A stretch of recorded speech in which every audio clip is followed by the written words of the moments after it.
धन आवश्यक है ऋषि अत्रि, क्योंकि धन मूल आवश्यकताओं को पूरा करने में सहायक होता है। किंतु जब कोई व्यक्ति इच्छाओं को आवश्यकता समझने लगे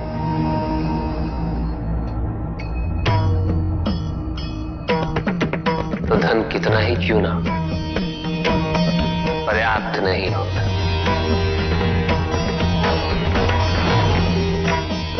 क्योंकि इच्छाएं अंतहीन है, इसलिए मनुष्य कभी ना समाप्त होने वाली इच्छाओं की पूर्ति हेतु धन संचय को ही अपने जीवन का लक्ष्य समझ लेता है।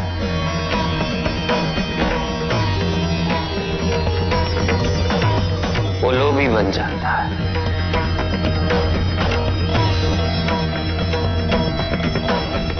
वो भूल जाता है कि उसके जीवन का मुख्य लक्ष्य ईश्वर के समीप आना है।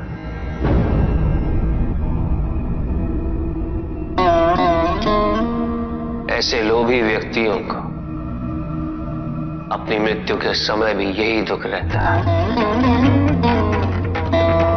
कि उन्होंने क्या कुछ नहीं पाया, क्या शेष रह गया। ऐसे समय में वो एक क्षण के लिए भी ईश्वर का स्मरण नहीं करते, अपने जीवन की निरर्थकता और व्यर्थता का बोध नहीं होता।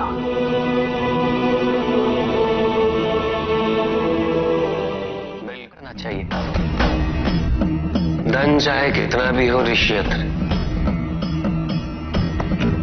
मूल आवश्यकताएं तो केवल उतनी ही।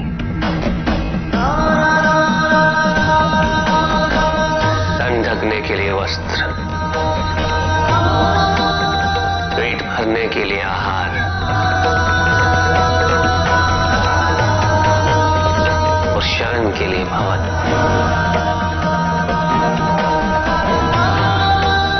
इन आवश्यकताओं के पूर्ण होने के पश्चात जो भी है वो इच्छा है। धनी व्यक्ति के पास जो भी अतिरिक्त धन होता है वो उसे दान करना चाहिए, उनके उद्धार के लिए जो अपनी मूल आवश्यकताओं को पूरा नहीं कर सकते।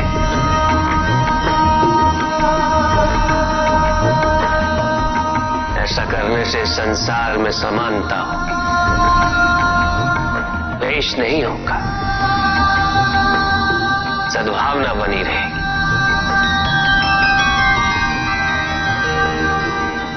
किंतु कुछ व्यक्ति इस तथ्य को समझ ही नहीं पाते। उन्हें अपने एकत्रित किए हुए धन से इतना मोह हो जाता है कि वो उसका एक अंश भी किसी और को नहीं देना चाहते।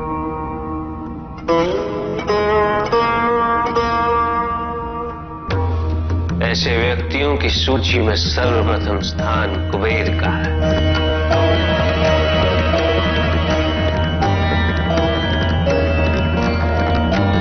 इस संसार में सबसे अधिक धन उन्हीं के।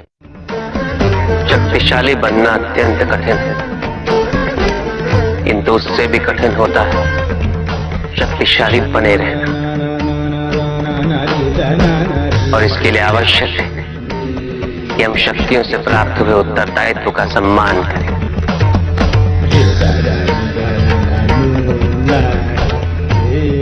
अन्यथा हम स्वयं पर निरंतर खो देते हैं और ये हमारे पतन का कारण बनता है।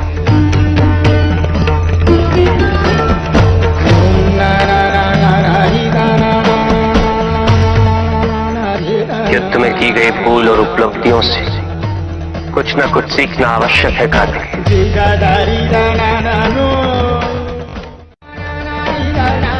बुराई और अच्छाई के मध्य ये युद्ध निरंतर चलता रहेगा। आज एक अध्याय समाप्त हुआ है, कल दूसरा अध्याय आरंभ होगा।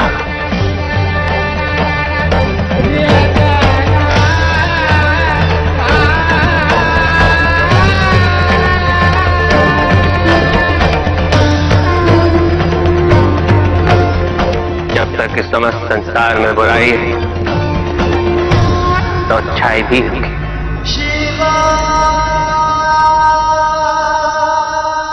किंतु अच्छाई और बुराई के युद्ध में जीत सदैव अच्छाई की ही होगी।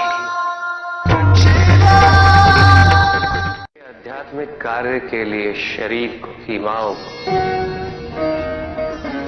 और अहम को तोड़ना और उसे पार करना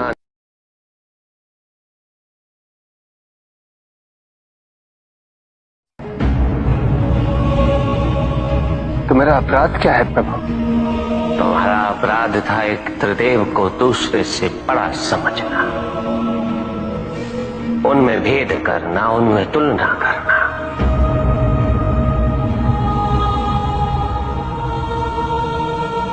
यही थी तुम्हारी भूल। तुम ये समझने में असफल रहे कि त्रिदेव तो एक है, समकक्ष, कोई भी किसी से बड़ा नहीं और कोई किसी से छोटा नहीं, कोई भी किसी से अधिक महत्वपूर्ण नहीं और कोई भी किसी से कम महत्वपूर्ण भी नहीं।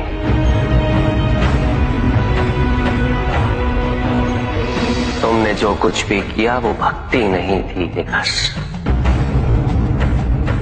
भक्ति के नाम पर किया जाने वाला अहंकार था वो कि तुम्हारे आराध्य सबसे महत्वपूर्ण है। कैसे भक्त हो तुम में जो ये भूल गए कि तुम्हारे आराध्य के भी आराध्य नारायण।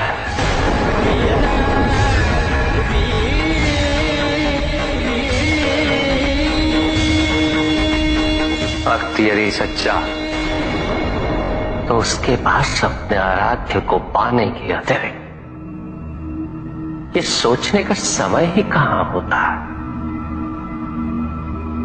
कि उसके आराध्य से महत्वपूर्ण भी कोई है या नहीं।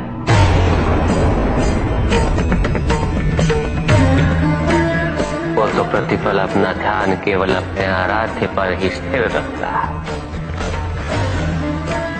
और जब ऐसा होता है दिग्गज तो ना तुलना होती है, ना प्रतिस्पर्धा होती है और ना ही किसी प्रकार की कोई ईर्ष्या होती है। बात तो केवल आनंद की अनुभूति ही विद्यमान होती है।